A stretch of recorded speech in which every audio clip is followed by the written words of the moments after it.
Hi guys, today we're going to be unboxing the Lego Nutcracker set 40254. It has 230 pieces.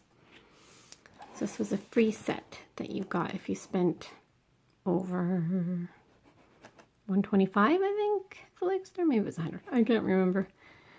But it looks pretty cool. 230 pieces for a free set.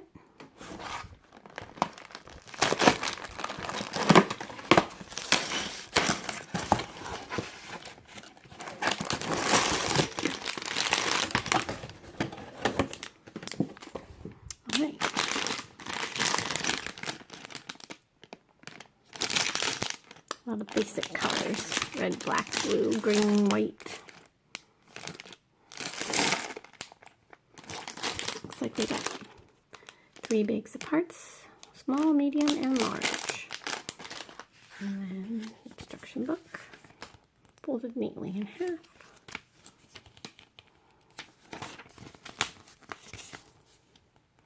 The parts.